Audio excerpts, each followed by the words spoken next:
George I was King of Great Britain and Ireland from August 1, 1714 and ruler of the Electorate of Hanover within the Holy Roman Empire from January 23, 1698 until his death in 1727. He was the first British monarch of the House of Hanover. Born in Hanover to Ernest Augustus and Sophia of Hanover, George inherited the titles and lands of the Duchy of Brunswick-Lüneburg from his father and uncles. A succession of European wars expanded his German domains during his lifetime. He was ratified as Prince Elector of Hanover in 1708. After the deaths in 1714 of his mother Sophia and his second cousin Anne, Queen of Great Britain, George ascended the British throne as Anne's closest living Protestant relative under the Act of Settlement 1701.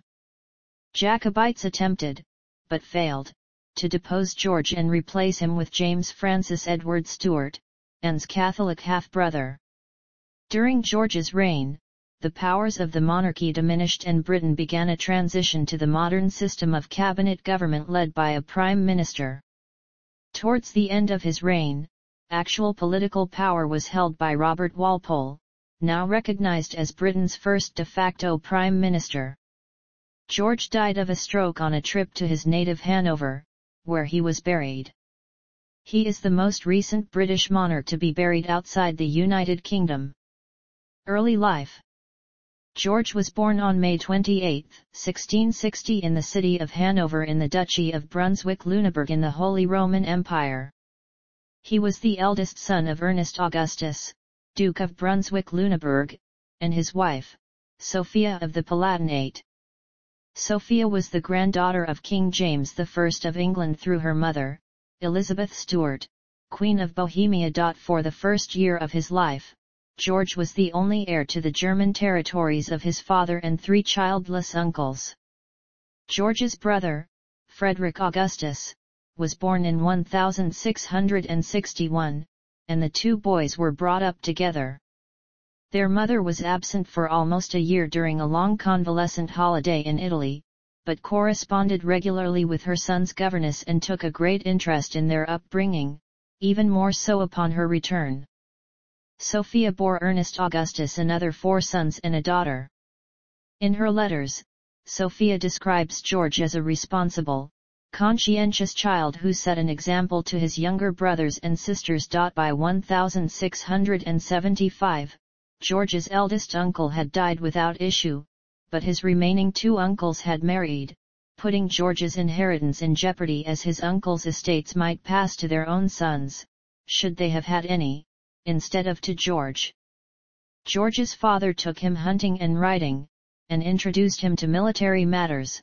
Mindful of his uncertain future, Ernest Augustus took the 15-year-old George on campaign in the Franco-Dutch War with the deliberate purpose of testing and training his son in battle. In 1679, another uncle died unexpectedly without sons, and Ernest Augustus became reigning Duke of Kallenberg-Göttingen, with his capital at Hanover.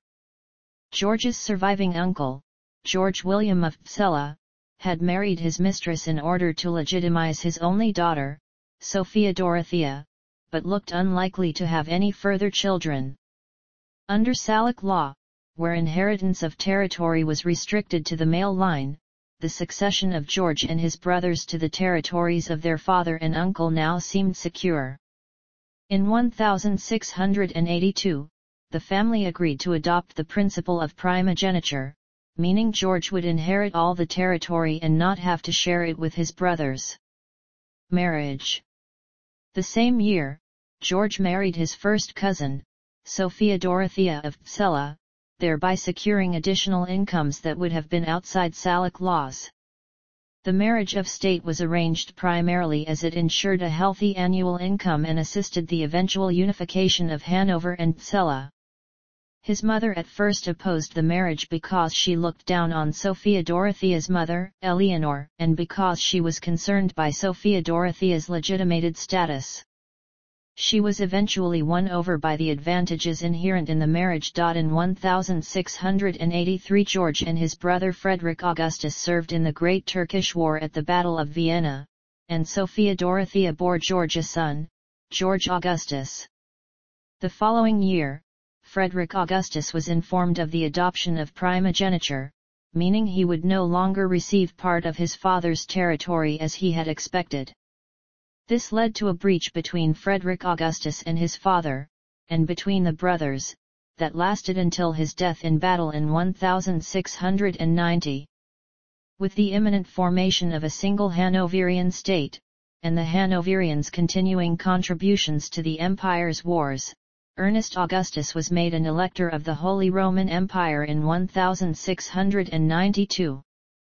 George's prospects were now better than ever as the sole heir to his father's electorate and his uncle's duchy. Sophia Dorothea had a second child, a daughter named after her, in 1687, but there were no other pregnancies. The couple became estranged. George preferred the company of his mistress, Melusine von der Schulenburg, and Sophia Dorothea had her own romance with the Swedish Count Philip Christoph von Königsmarck. Threatened with the scandal of an elopement, the Hanoverian court, including George's brothers and mother, urged the lovers to desist, but to no avail. According to diplomatic sources from Hanover's enemies, in July 1694 the Swedish count was killed, possibly with George's connivance, and his body thrown into the river Lane weighted with stones. The murder was claimed to have been committed by 4 of Ernest Augustus's courtiers, one of whom, Don Niccolò Montalbano, was paid the enormous sum of 150,000 thalers, about 100 times the annual salary of the highest paid minister. Later rumors supposed that Königsmarck was hacked to pieces and buried beneath the Hanover Palace floorboards. However, sources in Hanover itself, including Sophia, denied any knowledge of Königsmarck's whereabouts. George's marriage to Sophia Dorothea was dissolved, not on the grounds that either of them had committed adultery, but on the grounds that Sophia Dorothea had abandoned her husband. With her father's agreement, George had Sophia Dorothea imprisoned in Eldon House in her native Psella, where she stayed until she died more than 30 years later. She was denied access to her children and father, forbidden to remarry and only allowed to walk unaccompanied within the mansion courtyard. She was, however, endowed with an income, establishment, and servants, and allowed to ride in a carriage outside her castle under supervision. Melusine von der Schulenburg acted as George's hostess openly from 1698 until his death, and they had 3 daughters together, born in 1692, 1693 and 1701. Electoral reign. Ernest Augustus died on January 23, 1698, leaving all of his territories to George with the exception of the Prince-Bishopric of Osnabrück, an office he had held since 1661.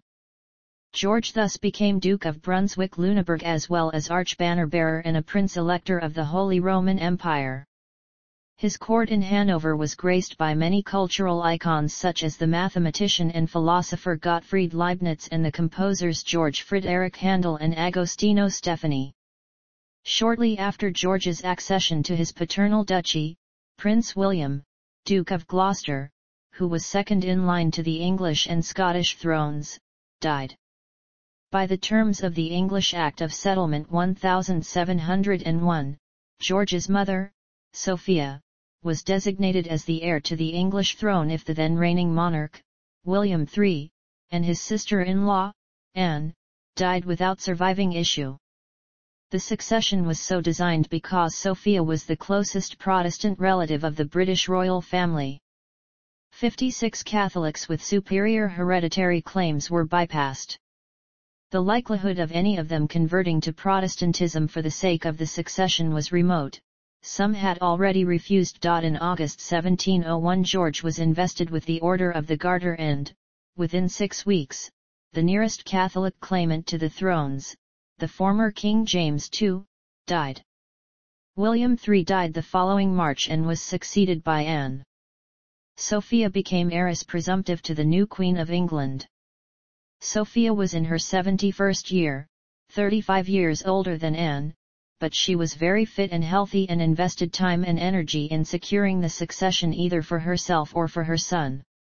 However, it was George who understood the complexities of English politics and constitutional law, which required further acts in 1705 to naturalize Sophia and her heirs as English subjects, and to detail arrangements for the transfer of power through a regency council. In the same year, George's surviving uncle died and he inherited further German dominions, the Principality of Lüneburg-Grubenhagen, centered at Celle. Shortly after George's accession in Hanover, the War of the Spanish Succession broke out. At issue was the right of Philip, the grandson of King Louis XIV of France, to succeed to the Spanish throne under the terms of King Charles II of Spain's will. The Holy Roman Empire, the United Dutch Provinces, England, Hanover, and many other German states opposed Philip's right to succeed because they feared that the French House of Bourbon would become too powerful if it also controlled Spain. As part of the war effort, George invaded his neighboring state, Brunswick-Wolfenbüttel, which was pro-French, writing out some of the battle orders himself.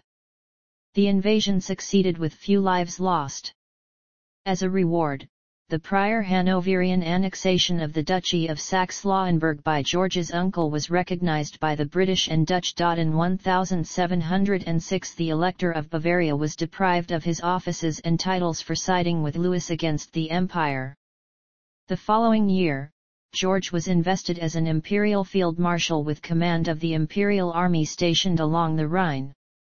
His tenure was not altogether successful, partly because he was deceived by his ally, the Duke of Marlborough, into a diversionary attack, and partly because Emperor Joseph I appropriated the funds necessary for George's campaign for his own use. Despite this, the German princes thought he had acquitted himself well. In 1708 they formally confirmed George's position as a prince-elector in recognition of, or because of, his service. George did not hold Marlborough's actions against him, he understood they were part of a plan to lure French forces away from the main attack. In 1709, George resigned as field marshal, never to go on active service again. In 1710 he was granted the dignity of Arch-Treasurer of the Empire, an office formerly held by the Elector Palatine. The absence of the Elector of Bavaria allowed a reshuffling of offices. The emperor's death in 1711 threatened to destroy the balance of power in the opposite direction, so the war ended in 1713 with the ratification of the Treaty of Utrecht. Philip was allowed to succeed to the Spanish throne but removed from the French line of succession, and the Elector of Bavaria was restored. Accession in Great Britain and Ireland. Though both England and Scotland recognised Anne as their queen, only the Parliament of England had settled on Sophia, Electress of Hanover, as the heir presumptive. The Parliament of Scotland had not formally settled the succession question for the Scottish throne. In 1703, the Estates passed a bill declaring that their selection for Queen Anne's successor would not be the same individual as the successor to the English throne, unless England granted full freedom of trade to Scottish merchants in England and its colonies. At first royal assent was withheld, but the following year Anne capitulated to the wishes of the Estates and assent was granted to the bill, which became the Act of Security 1704. In response the English Parliament passed the Alien Act 1705, which threatened to restrict Anglo-Scottish trade and cripple the Scottish economy if the Estates did not agree to the Hanoverian succession. Eventually, in 1707, both parliaments agreed on a Treaty of Union, which united England and Scotland into a single political entity, the Kingdom of Great Britain, and established the rules of succession as laid down by the Act of Settlement 1701. The Union created the largest free trade area in 18th-century Europe. Whig politicians believed Parliament had the right to determine the succession, and to bestow it on the nearest Protestant relative of the Queen, while many Tories were more inclined to believe in the hereditary right of the Catholic Stuarts, who were nearer relations. In 1710, George announced that he would succeed in Britain by hereditary right, as the right had been removed from the Stuarts, and he retained it. This declaration was meant to scotch any Whig interpretation that Parliament had given him the kingdom, convince the Tories that he was no usurper. George's mother, the Electress Sophia, died on May 28, 1714 at the age of 83. She had collapsed in the gardens at Herrenhausen after rushing to shelter from a shower of rain. George was now Queen Anne's heir presumptive. He swiftly revised the membership of the Regency Council that would take power after Anne's death, as it was known that Anne's health was failing and politicians in Britain were jostling for power. She suffered a stroke, which left her unable to speak, and died on August 1, 1714. The list of regents was opened, the members sworn in, and George was proclaimed King of Great Britain and King of Ireland. Partly due to contrary winds, which kept him in The Hague awaiting passage, he did not arrive in Britain until September 18. George was crowned at Westminster Abbey on October 20. His coronation was accompanied by rioting in over 20 towns in England. George mainly lived in Great Britain after 1714, though he visited his home in Hanover in 1716, 1719, 1720, 1723 and 1725. In total, George spent about one-fifth of his reign as king in Germany. A clause in the Act of Settlement that forbade the British monarch from leaving the country without Parliament's permission was unanimously repealed in 1716. During all but the first of the king's absences, power was vested in a Regency Council rather than in his son, George Augustus, Prince of Wales. Wars and rebellions. Within a year of George's accession, the Whigs won an overwhelming victory in the general election of 1715. Several members of the defeated Tory party sympathised with the Jacobites, who sought to replace George with Anne's Catholic half-brother, James Francis Edward Stuart. Some disgruntled Tories sided with a Jacobite rebellion, which became known as the 15. James's supporters, led by Lord Mar, an embittered Scottish nobleman who had previously served as a Secretary of State, instigated rebellion in Scotland, where support for Jacobitism was stronger than in England. The 15, however, was a dismal failure. Lord Mar's battle plans were poor, and James arrived late with too little money and too few arms. By the end of the year, the rebellion had all but collapsed. In February 1716, facing defeat, James and Lord Mar fled to France. After the rebellion was defeated, although there were some executions and forfeitures, George acted to moderate the government's response, showed leniency, and spent the income from the forfeited estates on schools for Scotland and paying off part of the national debt. George's distrust of the Tories aided the passing of power to the Whigs. Whig dominance grew to be so great under George that the Tories did not return to power for another half-century. After the election, the Whig-dominated Parliament passed the Septennial Act 1715, which extended the maximum duration of Parliament to 7 years. Thus Whigs already in power could remain in such a position for a greater period of time. After his accession in Great Britain, George's relationship with his son worsened. George Augustus, Prince of Wales, encouraged opposition to his father's policies, including measures designed to increase religious freedom in Britain and expand Hanover's German territories at Sweden's expense. In 1717, the birth of a grandson led to a major quarrel between George and the Prince of Wales. The king, supposedly following custom, appointed the Lord Chamberlain as one of the baptismal sponsors of the child. The king was angered when the Prince of Wales, disliking Newcastle, verbally insulted the Duke at the christening, which the Duke misunderstood as a challenge to a duel. The prince was told to leave the royal residence, St. James's Palace. The prince's new home, Leicester House, became a meeting place for the king's political opponents. The king and his son were later reconciled at the insistence of Robert Walpole and the desire of the Princess of Wales, who had moved out with her husband but missed her children, who had been left in the king's care. Nevertheless, father and son were never again on cordial terms. George was active in directing British foreign policy during his early reign.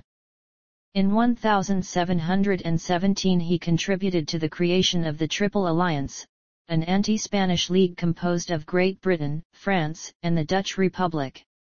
In 1718 the Holy Roman Empire was added to the body, which became known as the Quadruple Alliance. The subsequent War of the Quadruple Alliance involved the same issue as the War of the Spanish Succession. The 1713 Treaty of Utrecht had recognized the grandson of Louis XIV of France, Philip V, as King of Spain on the condition that he gave up his rights to succeed to the French throne. But upon Louis XIV's 1715 death, Philip sought to overturn the treaty. Spain supported a Jacobite-led invasion of Scotland in 1719, but stormy seas allowed only about 300 Spanish troops to reach Scotland. A base was established at Eilean Castle on the west Scottish coast in April, only to be destroyed by British ships a month later. Jacobite attempts to recruit Scottish clansmen yielded a fighting force of only about 1,000 men. The Jacobites were poorly equipped and were easily defeated by British artillery at the Battle of Glen Shiel. The clansmen dispersed into the Highlands, and the Spaniards surrendered. The invasion never posed any serious threat to George's government. With the French now fighting against him, Philip's armies fared poorly. As a result, the Spanish and French thrones remained separate. Simultaneously, Hanover gained from the resolution of the Great Northern War, which had been caused by rivalry between Sweden and Russia for control of the Baltic. The Swedish territories of Bremen and Württemberg were ceded to Hanover in 1719, with Hanover paying Sweden monetary compensation for the loss of territory. Ministries. In Hanover, the king was an absolute monarch. All government expenditure above 50 thalers, and the appointment of all army officers, all ministers, and even government officials above the level of copyist, was in his personal control. By contrast, in Great Britain, George had to govern through Parliament. In 1715, when the Whigs came to power, George's chief ministers included Sir Robert Walpole, Lord Townshend, Lord Stanhope, and Lord Sunderland. In 1717 Townshend was dismissed, and Walpole resigned from the cabinet over disagreements with their colleagues. Stanhope became supreme in foreign affairs, and Sunderland the same in domestic matters. Lord Sunderland's power began to wane in 1719. He introduced a peerage bill that attempted to limit the size of the House of Lords by restricting new creations. The measure would have solidified Sunderland's control of the House by preventing the creation of opposition peers, but it was defeated after Walpole led the opposition to the bill by delivering what was considered the most brilliant speech of his career. Walpole and Townshend were reappointed as ministers the following year, and a new, supposedly unified, Whig government formed. Greater problems arose over financial speculation and the management of the national debt. Certain government bonds could not be redeemed without the consent of the bondholder and had been issued when interest rates were high. Consequently, each bond represented a long-term drain on public finances, as bonds were hardly ever redeemed. In 1719 the South Sea Company proposed to take over £31 million of the British national debt by exchanging government securities for stock in the company. The company bribed Lord Sunderland, George's mistress Melusine von der Schulenburg, and Lord Stanhope's cousin, Secretary of the Treasury Charles Stanhope, to support their plan. The company enticed bondholders to convert their high-interest, irredeemable bonds to low-interest, easily tradable stocks by offering apparently preferential financial gains. Company prices rose rapidly, the shares had cost £128 on January 1, 1720, but were valued at £500 when the conversion scheme opened in May. On June 24 the price reached a peak of £1,050. The company's success led to the speculative flotation of other companies, some of a bogus nature, and the government, in an attempt to suppress these schemes and with the support of the company, passed the Bubble Act. With the rise in the market now halted, uncontrolled selling began in August, which caused the stock to plummet to £150 by the end of September. Many individuals including aristocrats lost vast sums and some were completely ruined. George, who had been in Hanover since June, returned to London in November sooner than he wanted or was usual at the request of the ministry. The economic crisis, known as the South Sea Bubble, made George and his ministers extremely unpopular. In 1721 Lord Stanhope, though personally innocent, collapsed and died after a stressful debate in the House of Lords, and Lord Sunderland resigned from public office. Sunderland, however, retained a degree of personal influence with George until his sudden death in 1722 allowed the rise of Sir Robert Walpole. Walpole became de facto Prime Minister, although the title was not formally applied to him. His management of the South Sea crisis, by rescheduling the debts and arranging some compensation, helped the return to financial stability. Through Walpole's skillful management of Parliament, George managed to avoid direct implication in the company's fraudulent actions. Claims that George had received free stock as a bribe are not supported by evidence. Indeed, receipts in the Royal Archives show that he paid for his subscriptions and that he lost money in the crash. Later years. As requested by Walpole, George revived the Order of the Bath in 1725, which enabled Walpole to reward or gain political supporters by offering them the honour. Walpole became extremely powerful and was largely able to appoint ministers of his own choosing. Unlike his predecessor, Queen Anne, George rarely attended meetings of the cabinet, most of his communications were in private, and he only exercised substantial influence with respect to British foreign policy. With the aid of Lord Townshend, he arranged for the ratification by Great Britain, France, and Prussia of the Treaty of Hanover, which was designed to counterbalance the Austro-Spanish Treaty of Vienna and protect British trade. George, although increasingly reliant on Walpole, could still have replaced his ministers at will. Walpole was actually afraid of being removed from office towards the end of George I's reign, but such fears were put to an end when George died during his sixth trip to his native Hanover since his accession as king. He suffered a stroke on the road between Delden and Nordhorn on June 9, 1727, and was taken by carriage to the Prince Bishop's Palace at Osnabrück, where he died in the early hours before dawn on June 11, 1727. George I was buried in the chapel of Lane Palace in Hanover, but his remains were moved to the chapel at Herrenhausen Gardens after World War II. Lane Palace had burnt out entirely after British aerial bombings, and the king's remains, along with his parents, were moved to the 19th-century mausoleum of King Ernest Augustus in the Burg Garden. George was succeeded by his son, George Augustus, who took the throne as George II. It was widely assumed, even by Walpole for a time, that George II planned to remove Walpole from office but was dissuaded from doing so by his wife, Caroline of Ansbach. However, Walpole commanded a substantial majority in Parliament, and George II had little choice but to retain him or risk ministerial instability. Legacy. George was ridiculed by his British subjects. Some of his contemporaries, such as Lady Mary Wortley Montagu, thought him unintelligent on the grounds that he was wooden in public. Though he was unpopular in Great Britain due to his supposed inability to speak English, such an inability may not have existed later in his reign, as documents from that time show that he understood, spoke, and wrote English.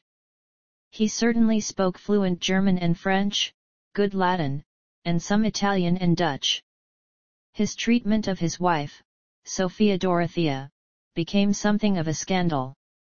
His Lutheran faith, his overseeing both the Lutheran churches in Hanover and the Church of England, and the presence of Lutheran preachers in his court caused some consternation among his Anglican subjects. The British perceived George as too German, and in the opinion of historian Ranhild Hatton, wrongly assumed that he had a succession of German mistresses. However, in mainland Europe, he was seen as a progressive ruler supportive of the Enlightenment who permitted his critics to publish without risk of severe censorship, and provided sanctuary to Voltaire when the philosopher was exiled from Paris in 1726. European and British sources agree that George was reserved, temperate and financially prudent. He disliked being in the public light at social events, avoided the royal box at the opera, and often travelled incognito to the homes of friends to play cards. Despite some unpopularity, the Protestant George I was seen by most of his subjects as a better alternative to the Roman Catholic pretender James. William Makepeace Thackeray indicates such ambivalent feelings as he wrote, "His heart was in Hanover. He was more than 50 years of age when he came amongst us. We took him because we wanted him, because he served our turn. We laughed at his uncouth German ways, and sneered at him. He took our loyalty for what it was worth, laid hands on what money he could, kept us assuredly from popery. I, for one, would have been on his side in those days." Cynical and selfish, as he was better than a king out of Saint Germain's with the French king's orders in his pocket, and a swarm of Jesuits in his train. Writers of the 19th century, such as Thackeray, Sir Walter Scott and Lord Mahone, were reliant on biased first-hand accounts published in the previous century, such as Lord Hervey's memoirs, and looked back on the Jacobite cause with romantic, even sympathetic, eyes. They in turn influenced British authors of the first half of the 20th century such as G.K. Chesterton, who introduced further anti-German and anti-Protestant bias into the interpretation of George's reign. However, in the wake of World War II, continental European archives were opened to historians of the later 20th century and nationalistic anti-German feelings subsided. George's life and reign were re-explored by scholars such as Beattie and Hatton, and his character, abilities, and motives reassessed in a more generous light. John H. Plum noted that some historians have exaggerated the king's indifference to English affairs and made his ignorance of the English language seem more important than it was. He had little difficulty in communicating with his ministers in French, and his interest in all matters affecting both foreign policy and the court was profound. Yet the character of George I remains elusive. He was in turn genial and affectionate in private letters to his daughter, and then dull and awkward in public. Perhaps his own mother summed him up when explaining to those who regarded him as cold and over-serious that he could be jolly, that he took things to heart, that he felt deeply and sincerely and was more sensitive than he cared to show. Whatever his true character, he ascended a precarious throne, and either by political wisdom and guile, or through accident and indifference, he left it secure in the hands of the Hanoverians and of Parliament. Arms.